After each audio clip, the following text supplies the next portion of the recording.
করব। সো শুরুতেই আমরা এই অধ্যায়ের যে গুরুত্বপূর্ণ বহু নির্বাচনী যে প্রশ্নগুলো আছে সেই প্রশ্নগুলোর সমাধান করব। তো প্রথম প্রশ্ন যেটা, যে একেবারে আমাদের বেসিক প্রশ্ন, প্রথম 1 নাম্বার প্রশ্ন যেটা আমাদের প্রায়শই পরীক্ষা আসে, এই জিনিসটা কি, কার্যপত্র কি, হোয়াট ইজ ওয়ার্কশিট। তো কার্যপত্র কি, এই প্রশ্নের উত্তরটা আমি সবার কাছ থেকে একটু নেব 1 মিনিট, এরপর আমি এটার ব্যাখ্যা দেব।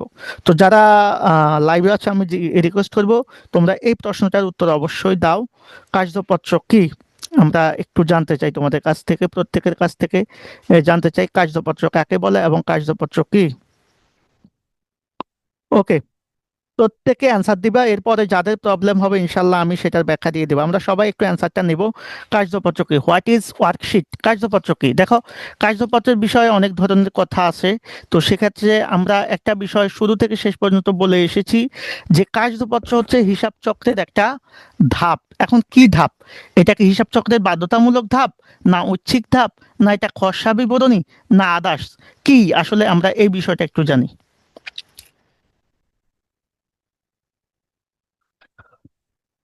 ওকে, তো আমরা প্রথমে দেখব কার্যপত্র হিসাব চক্রের কি মৌলিক ধাপ, আবশ্যিক ধাপ, না পূর্ববর্তী ধাপ, নাকি হিসাব চক্রের ঐচ্ছিক ও খসড়া শীট।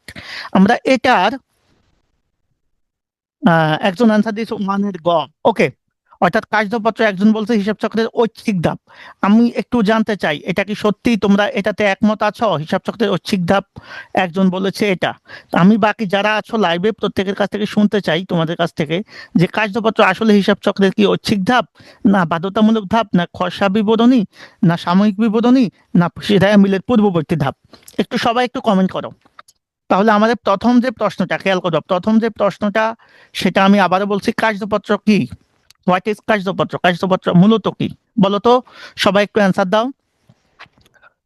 একজন বলেছ, আমাদের এম এস মিশু বলেছেন ঘ, একটা পেয়েছি ঘ, একটা পেয়েছি গ।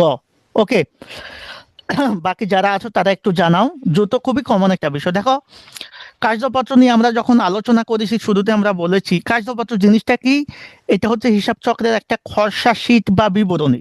এটা কেন প্রস্তুত করা হয়, বড় বড় প্রতিষ্ঠানগুলো কি করে, র্যামিল তৈরির পূর্বে পরে, র্যামিল তৈরির পরে, আগে র্যামিলটা তারা বানাবে, র্যামিল তৈরির পর, কিন্তু আর্থিক বিবরণী তৈরির পূর্বে, আর্থিক বিবরণী তৈরির পূর্বে খেয়াল করো, র্যামিল তৈরির পর কিন্তু আর্থিক বিবরণী তৈরির পূর্বে একটা খসড়া বিবরণী প্রস্তুত করে। কিসের জন্য, আমাদের আর্থিক বিবরণী তৈরিতে সহায়তা করার জন্য এবং বড় বড় কোম্পানির জটিলতা এড়ানোর জন্য, যেটাকে আমরা বলি হচ্ছে কার্যপত্র। এটা সব প্রতিষ্ঠান করে না, তার মানে এটা হিসাব চক্রের কোনো বাধ্যতামূলক ধাপ বা মৌলিক ধাপ বা আবশ্যিক ধাপ না। আর এটা হিসাব র্যামিল তৈরির পূর্ববর্তী হয় না, এটা পরবর্তী হবে।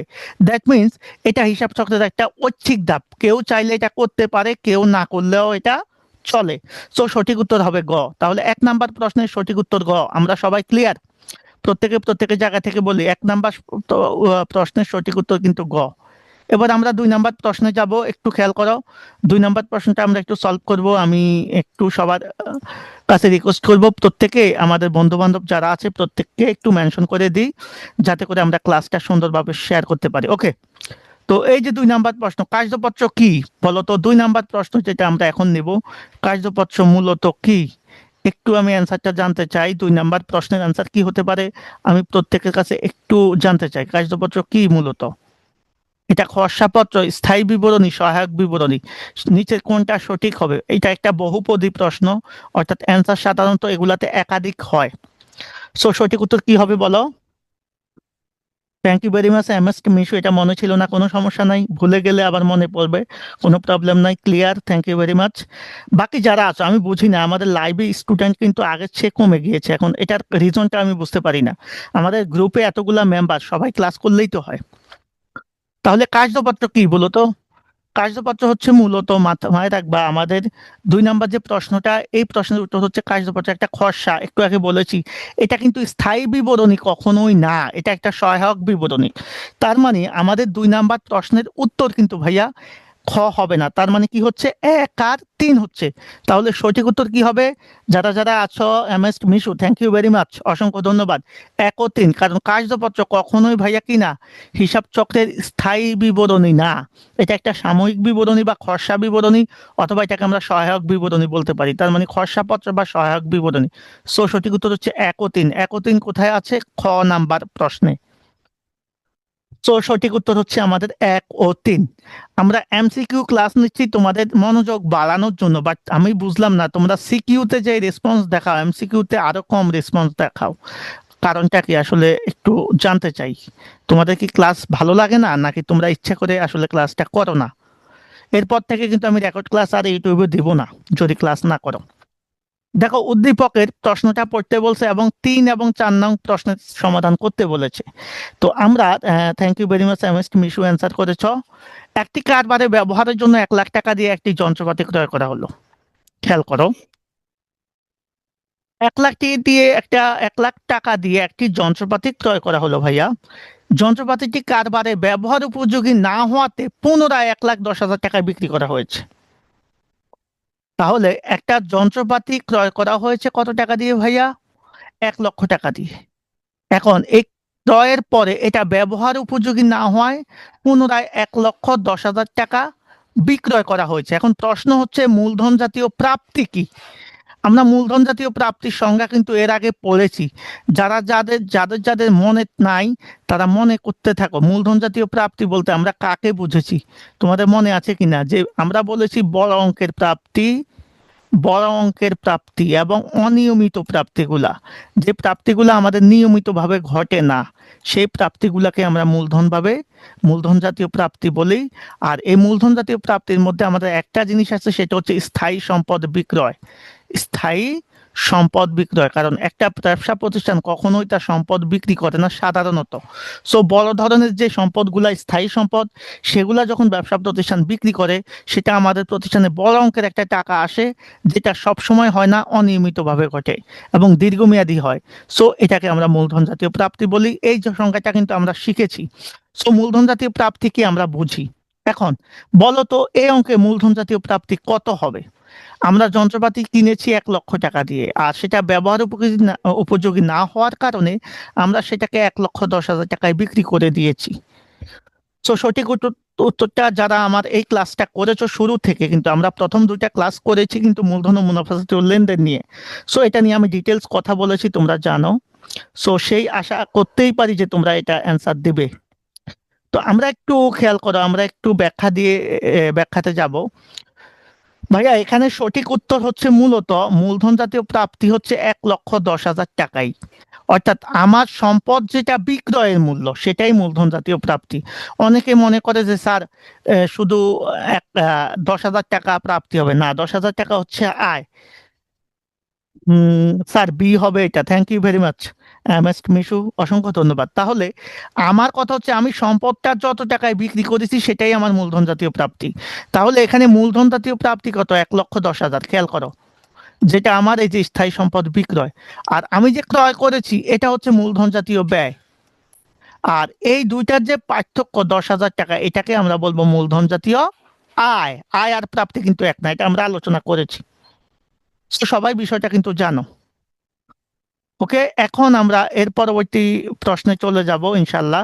সো সঠিক উত্তর এটা হচ্ছে আমাদের খ নাম্বার, আমরা বুঝতে পেরেছি।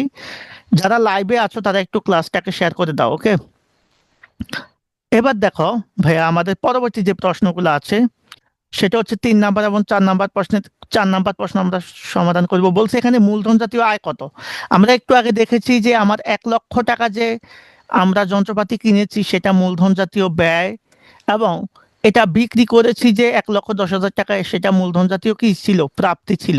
তো আমরা একটু আগে দেখিয়েছি এই মূলধন জাতীয় প্রাপ্তি থেকে যখন আমরা ব্যয়টা মাইনাস করব, তখন আমরা পাবো মূলত মূলধন জাতীয় আয়। তো এখানে মূলধন জাতীয় আয় হবে কত? আমরা জানি এই 1,10,000 হচ্ছে মূলধন জাতীয় প্রাপ্তি, আর 1 লক্ষ টাকা যন্ত্রপাতি যেটা ক্রয় মূল্য সেটা হচ্ছে মূলধন জাতীয় ব্যয়। দ্যাট মিনস এই 10,000 টাকা হবে আমাদের মূলধন জাতীয় আয়। তাহলে এখানে মূলধন জাতীয় আয় হবে অনলি 10,000 টাকা। তাহলে সঠিক উত্তর কোনটা হবে বলেন তো? আপনারা সবাই বুঝতে পেরেছেন এখন যে সঠিক উত্তর মূলধন জাতীয় প্রাপ্তি হবে কত? 10,000 টাকা। অর্থাৎ সঠিক উত্তর হচ্ছে আমাদের ঘ। সঠিক উত্তর হচ্ছে আমাদের ঘ, 10,000 টাকা। এম এস মিশু, আচ্ছা তুমি ছাড়া বাকি কেউ অ্যান্সার দিচ্ছে না কেন, আমি বুঝলাম না।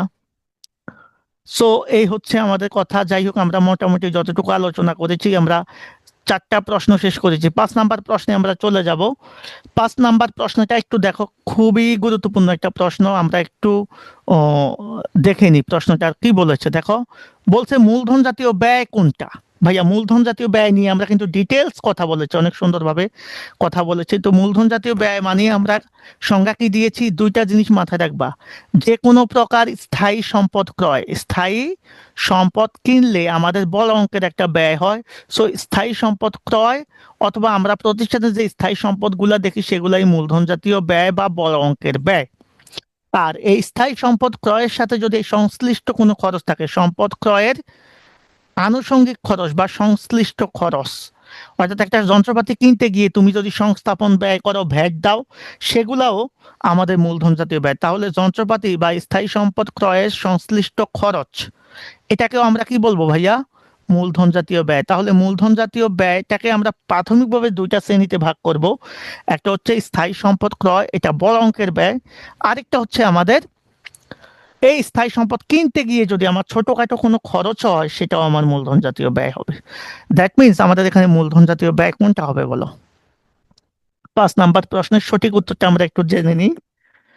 5 নাম্বার প্রশ্নের সঠিক উত্তরটা আমরা একটু জেনে নিই। মূলধন জাতীয় ব্যয়টা কি? আমরা যারা লাইভে আছি প্রত্যেকে লাইভটাকে একটু শেয়ার করে দিই এবং বন্ধু বান্ধবকে একটু মেনশন করে দিই ভাইয়া, কারণ এই লাইভটা তোমাদের জন্য খুবই গুরুত্বপূর্ণ একটা লাইভ। আমরা আজকে চেষ্টা করবো অনেকগুলা প্রশ্ন সমাধান করার জন্য। যদি তোমাদের রেসপন্স পাই, আর রেসপন্স কম পেলে কিন্তু আমি ওই যে অন্যান্য দিনের মতো ক্লাস কম নেব, কারণ স্টুডেন্ট না থাকলে তো ক্লাস ওইভাবে নিয়ে লাভ হবে না। ওকে, তো আমরা একটু এই প্রশ্নের উত্তর কি মূলধন জাতীয় ব্যয় করতে হবে? অবশ্যই সঠিক উত্তর হবে কি ভাইয়া? ডি। কারণ এই যে জমি ক্রয়, জমিটা হচ্ছে আমার প্রতিষ্ঠানের জন্য কি সম্পদ? স্থায়ী সম্পদ। তো এই যে জমি কিনতে গেলে আমাদের বড় অঙ্কের ব্যয় হয়, তো বড় অঙ্কের ব্যয় মানেই মূলধন জাতীয় ব্যয়। দ্যাট মিনস এটার সঠিক উত্তর হচ্ছে ভাইয়া কি? জমি ক্রয়।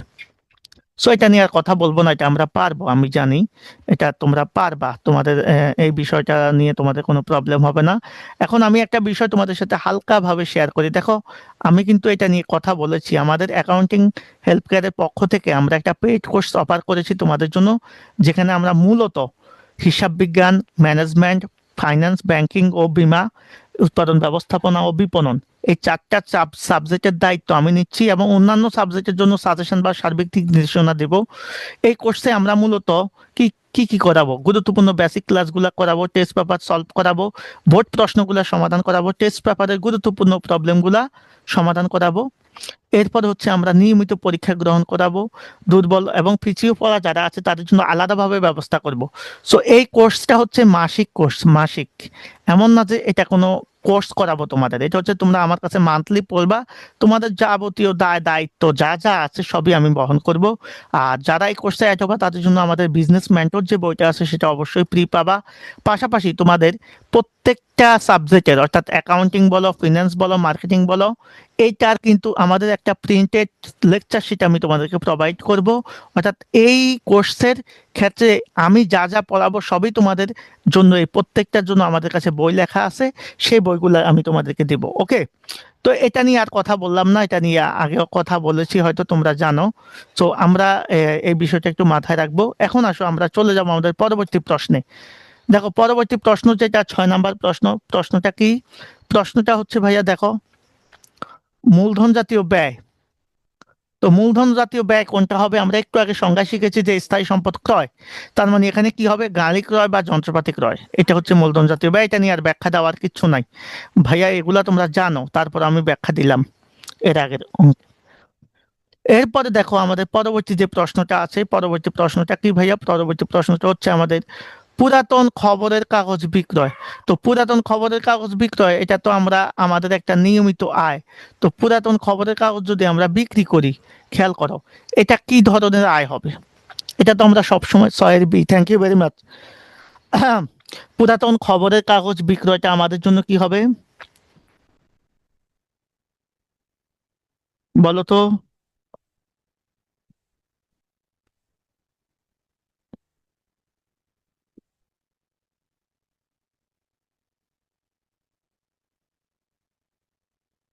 পুরাতন সাতের B. Thank you very much.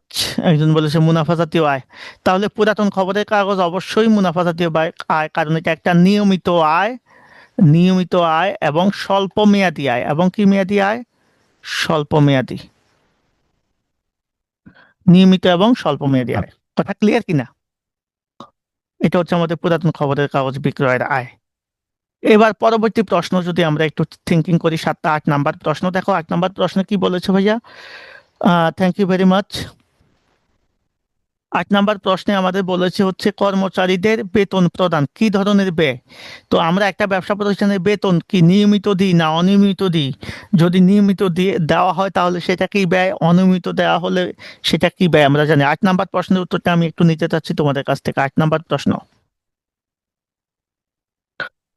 গ্রুপে অনেকেই বলছে এমসিকিউ পরীক্ষা নেওয়ার জন্য, এমসিকিউ ক্লাস নেওয়ার জন্য, বাট যখন ক্লাস করতে আসলাম তখন দেখলাম যে আমাদের অনেকেই এমসিকিউ ক্লাসে নাই। সো আমি বুঝতেছি না তোমরা কেন এমসিকিউ ক্লাসে নেই।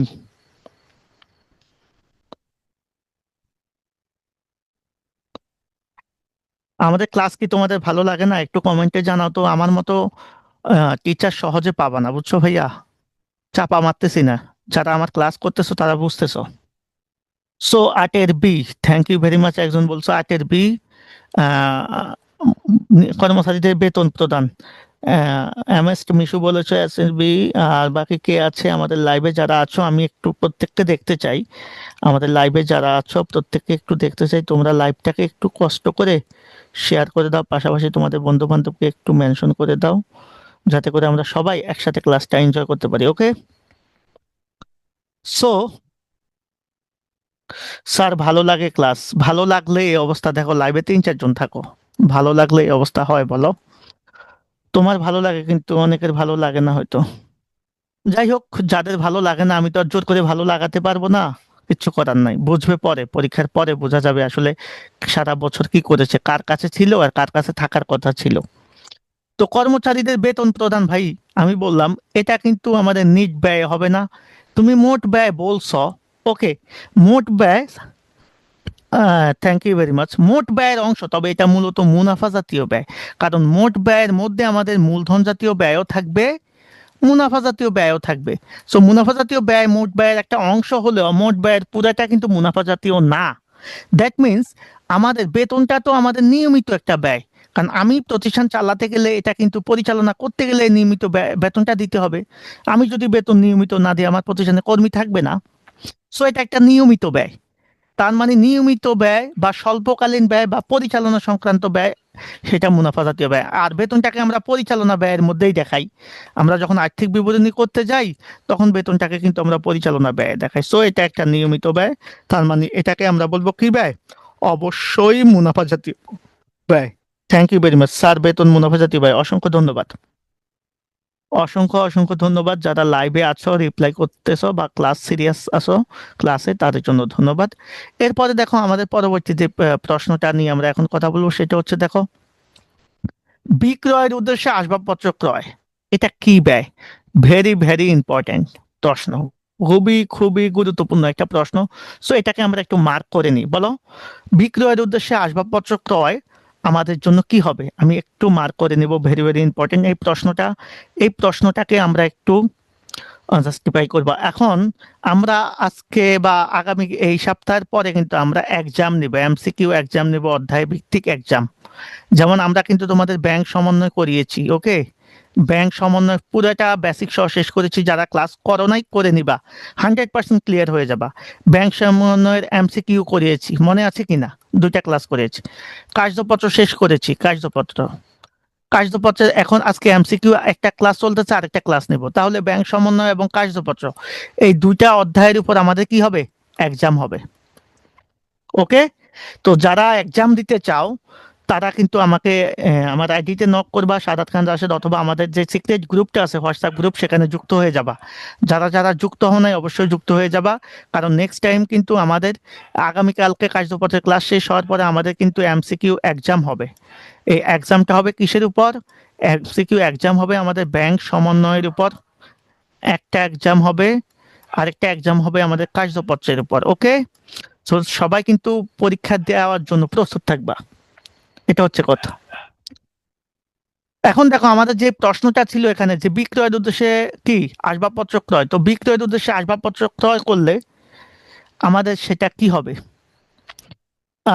স্যার, এটা মনে হয় এ হবে, একজন বলেছে, তো অসংখ্য ধন্যবাদ। এটা এ হবে একজন বলেছে। আমরা একটু দেখি বিক্রয়ের উদ্দেশ্যে আসবাবপত্র ক্রয় মানে কি। আমরা একটা বিষয় সবাই জানি, আসবাবপত্র একটা স্থায়ী সম্পদ, এটা একটা স্থায়ী সম্পদ সাধারণত। তো স্থায়ী সম্পদ ক্রয় করলে আমাদের বড় অঙ্কের ব্যয় হয়, খেয়াল করো। আর এটাকে আমরা কেন স্থায়ী সম্পদ বলি? কারণ এটা মূলত কারবার ব্যবহারের জন্য ক্রয় করে। কিসের জন্য ভাইয়া? ব্যবহার করার জন্য ক্রয় করে। তাহলে সম্পদ সেটাই হবে যেটা ব্যবহারের জন্য আমরা ক্রয় করব, সেটা খেয়াল করো। কিন্তু বিক্রয়ের উদ্দেশ্যে যদি আমি আসবাবপত্র কিনি অথবা যে কোনো সম্পদ কিনি, সেটা কিন্তু আর সম্পদ থাকলো না, কারণ সম্পদ হলে তো আমার আর বিক্রয় হবে না। তাহলে বিক্রয়ের উদ্দেশ্যে যদি কোনো সম্পদও কেনা হয়, সেটা কি থাকলো না? সম্পদ থাকলো না, সেটা হয়ে যাবে আমাদের প্রোডাক্ট বা পণ্য। যেমন ফ্রিজ আমরা যে ব্যবহার করি বাসায়, ফ্রিজ, তো ফ্রিজ আমাদের বাসার জন্য সম্পদ। কিন্তু তুমি ওয়ালটন কোম্পানির কাছে যাও, ফ্রিজটা তাদের একটা পণ্য, ওয়ালটনের কাছে একটা প্রোডাক্ট বা পণ্য, কারণ তারা এটা বিক্রি করে। দ্যাট মিন্স বিক্রয়ের উদ্দেশ্যে যদি কোনো সম্পদ ক্রয় করা হয় ভাই, সেটা অবশ্যই আর কি থাকবে না, সম্পদ না থেকে সেটা হয়ে যাবে পণ্য বা প্রোডাক্ট। সো বিক্রয়ের উদ্দেশ্যে আসবাবপত্র ক্রয় মানে হচ্ছে পণ্য ক্রয়। তো পণ্য ক্রয়ের ক্ষেত্রে আমাদের পণ্য ক্রয়টা কি জাতীয় ব্যয়? একটা অবশ্যই নিয়মিত ব্যয় বা স্বল্পমেয়াদী ব্যয়, কারণ এটা সবসময় করতে হয়। সো এটাকে আমরা বলবো মুনাফা জাতীয় ব্যয়। তার মানে আমার সঠিক উত্তর হচ্ছে মুনাফা জাতীয় ব্যয় এবং নিয়মিত ব্যয়। তার মানে এটা সঠিক উত্তর হচ্ছে 1 ও 3, কারণ এটা বড় অঙ্কের ব্যয় ধরবো না। কেন ধরবো না? কারণ এই সম্পদটা বিক্রয়ের উদ্দেশ্যে ব্যবহার করা হয় নাই, এটা মূল, সরি, ক্রয়, ব্যবহারের উদ্দেশ্যে ক্রয় করা হয় নাই, এটা ক্রয় হয়েছে মূলত বিক্রয়ের উদ্দেশ্যে। আর বিক্রয়ের উদ্দেশ্যে ক্রয় হওয়ার কারণেই এটা কি হয়ে গিয়েছে? পণ্য হয়ে গিয়েছে। আর পণ্য ক্রয়টা মুনাফা জাতীয় ব্যয় বা নিয়মিত ব্যয়। আমরা বুঝতে পেরেছি এই প্রশ্নটা কিন্তু খুবই গুরুত্বপূর্ণ, এবং এটা অনেকবার পরীক্ষায় এসেছে তোমাদের। ভেরি ভেরি ইম্পর্টেন্ট প্রশ্ন। আমরা বুঝতে পেরেছি কিনা প্রশ্নটা? একটু যদি আমরা রিপিট করি, কারণ বিক্রয়ের উদ্দেশ্যে ভাই কোনো সম্পদ কেনা হলে সেটা আর সম্পদ থাকে না, সেটা হয়ে যায় পণ্য বা প্রোডাক্ট। দ্যাট দ্যাট মিন্স আমাদের কি হবে? এই পণ্য ক্রয়টা তো আমরা সব সময় করি, নিয়মিত ব্যয়, আর এটা একটা স্বল্পকালীন ব্যয়, তার মানে মুনাফা জাতীয় ব্যয়। দ্যাট মিন্স আমাদের সঠিক উত্তর হচ্ছে 1 এবং 3। সবাই ক্লিয়ার কিনা একটু বলি, জানাই সবাই ক্লিয়ার কিনা। Clear sir, thank you very much. Confusion থাকলে দেখবা আমার ক্লাস করো, কোনো কনফিউশন ইনশাল্লাহ থাকবে না, সব একেবারে ফানি হয়ে যাবে। 10 নম্বর প্রশ্নটা আমরা একটু সলভ করব। দেখো 10 নম্বর প্রশ্নটা কি বলেছে। 10 নম্বর প্রশ্নটা বলেছে ভাইয়া, আমাদের কি, একজন আসবাবপত্র ব্যবসায়ী বিক্রয়ের উদ্দেশ্যে আসবাবপত্র ক্রয় করলে এটা কোন জাতীয় ব্যয় হবে? সেম প্রশ্ন। একজন আসবাবপত্র ব্যবসায়ী কি করে? সে আসবাবপত্রটা কিনে ব্যবহারের জন্য না। সে কি ব্যবহারের জন্য কিনে? কখনোই না। সে তো আসবাবপত্র মূলত ব্যবসা করে। তার মানে আসবাবপত্র ক্রয়টা সে এখানে মূলত কিসের উদ্দেশ্যে করতেছে? বিক্রয়ের উদ্দেশ্যে। দ্যাট মিন্স এখানে আসবাবপত্রটা কি বলো, সম্পদ না পণ্য? একটু আগে বলেছি এটা কখনোই সম্পদ হবে না, এটা একটা পণ্য। তো পণ্য ক্রয় করলে এটা আমাদের কি ব্যয় হবে? অবশ্যই অবশ্যই মুনাফা জাতীয় ব্যয়। ওকে,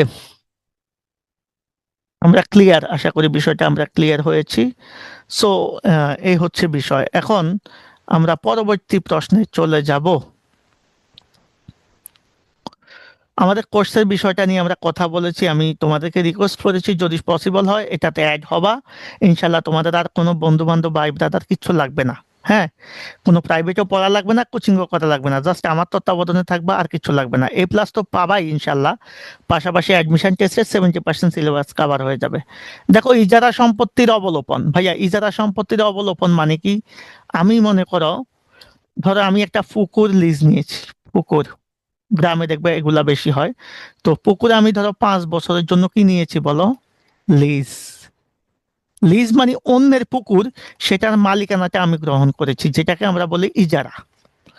এই ইজারাটা যে পুকুর নিয়েছি 5 বছরের জন্য, ধরো আমি দিয়েছি মনে করো 1 লক্ষ টাকা।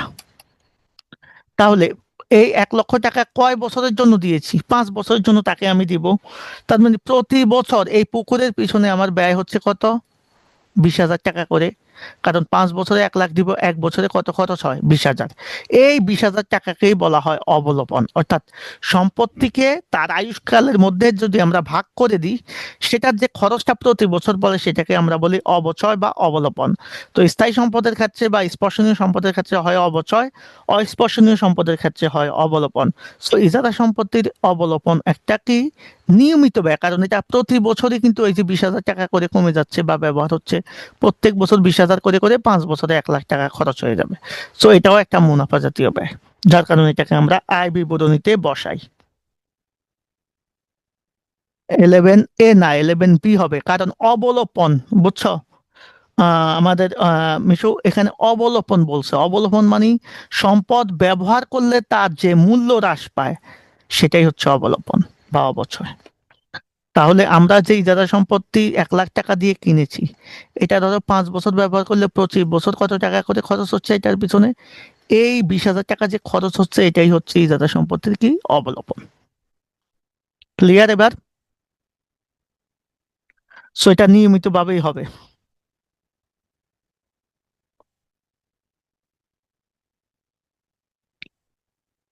আমরা এবার আমাদের পরবর্তী প্রশ্নে চলে যাব ইনশাল্লাহ। পরবর্তী প্রশ্নটা হচ্ছে, দেখো আমাদের খুবই গুরুত্বপূর্ণ একটা প্রশ্ন।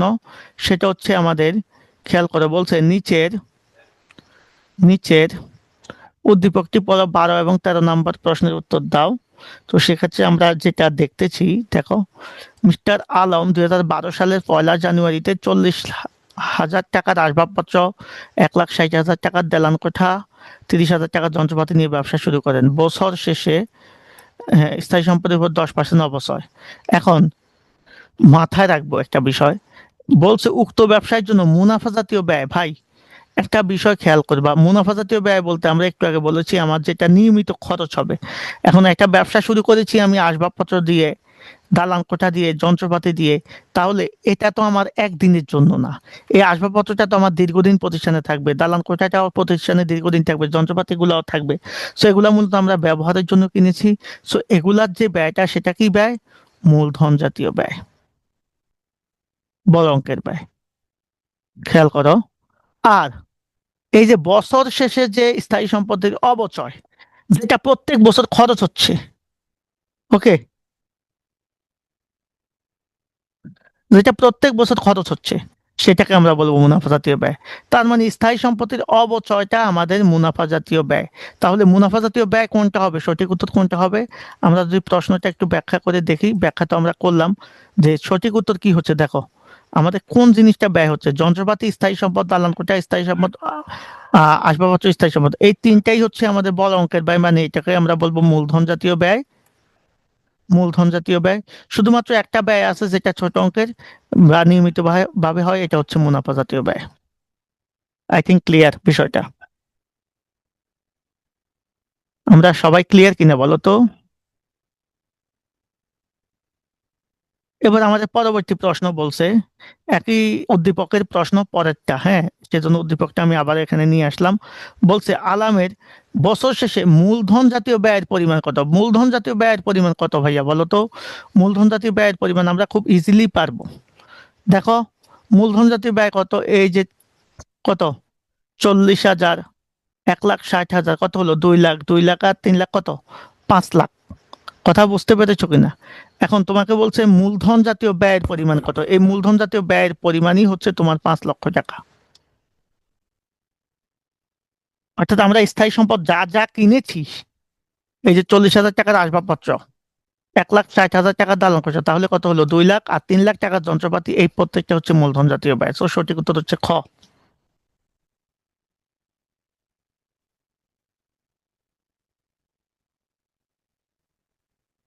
এবার আমাদের পরবর্তী প্রশ্নে আমরা চলে যাব ইনশাল্লাহ। এই প্রশ্নটা হচ্ছে, দেখো কি প্রশ্নটা বলেছে, বিলম্বিত মুনাফা জাতীয় ব্যয়ের উদাহরণ কোনটা? আমরা এর আগে এটা নিয়ে কথা বলেছি। বিলম্বিত মুনাফা জাতীয় ব্যয় কি? যে ব্যয়টা দেখতে মুনাফা জাতীয় হলেও এটার ফল বর্তমান বছরের সীমাবদ্ধ থাকে না। এটা কাজ করে মূলত কার মতো? মূলধন জাতীয় ব্যয়ের মতো কাজ করে। তাহলে এটা মূলধন জাতীয় ব্যয়ও আমরা ফেলি না, মুনাফা জাতীয় ব্যয়ও ফেলি না। সেই জাতীয় ব্যয়গুলাকে আমরা বলি বিলম্বিত মুনাফা জাতীয় ব্যয়। যেমন কি কি ব্যয়? মুনাফা জাতীয় ব্যয়গুলা হচ্ছে, খেয়াল করো, যে নতুন পণ্য তৈরির পূর্বের গবেষণা ব্যয়। আমরা আগেও বলেছি যে একটা নতুন পণ্য আমি তৈরি করার ক্ষেত্রে যদি গবেষণা এবং পরীক্ষা করি, এটার যে ব্যয়টা, এটা দেখতে ছোটখাটো মনে হয়, হ্যাঁ।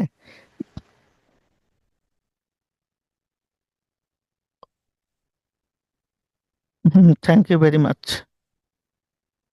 এবার এটা দেখতে যে এরকম মনে হয়, খেয়াল করবা, কিন্তু এটা দেখতে হয়তো তোমার কাছে ছোট অঙ্কের ব্যয় মনে হবে, কিন্তু এটা যে গবেষণা করেছো এটা দীর্ঘদিন তুমি ফল ভোগ করবা। সো এটা দেখতে মুনাফা জাতীয় হলেও কাজ করে মূলধন জাতীয় ব্যয়ের মতো। সো এটা ব্যবসা প্রতিষ্ঠানের স্থানান্তর ব্যয় এবং সম্পদ মেরামতের জন্য এককালীন অত্যাধিক ব্যয়, এই ব্যয়গুলাকে আমরা বলবো বিলম্বিত মুনাফা জাতীয় ব্যয়। সো সঠিক উত্তর কোনটা হবে বলো তো?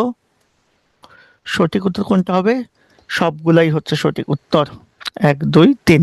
ওকে, আজকে আমরা যে বিষয়টা নিয়ে কথা বলতে চাচ্ছিলাম সেটা নিয়ে এখন কথা বলবো। ওকে, সেটা কি দেখো, আমাদের এই কার্যপত্রের ধরো সর্বশেষ যে প্রশ্নটা আজকে সলভ করব আমরা, 15 নম্বর প্রশ্নটা একটু দেখাই।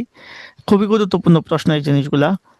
দেখো, কার্যপত্র তৈরি করার সময় সর্বপ্রথম কার্যপত্রের উপর কি লিখতে হয় বলো তো? কার্যপত্রের উপর কি লিখতে হয়? প্রথমে আমাদের কি লিখতে হয়? শিরোনাম লিখতে হয়, তারিখ লিখতে হয়, না সাল লিখতে হয়, না সবগুলাই লিখতে হয় বলো? সঠিক উত্তর কি হবে?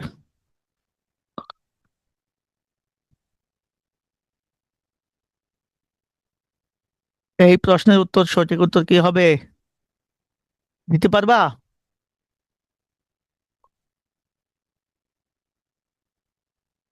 হুম, লাভ রিয়েক্ট দিব এখানে। কোথায় দিব লাভ রিয়েক্ট বলো? শিরোনামে দিবা, না তারিখে দিবা, না সালে দিবা, না সবগুলাতে দিবা? লাভ রিয়েক্ট দাও, যত পারো লাভ রিয়েক্ট দিয়ে যাও। কথা বলছো কিনা?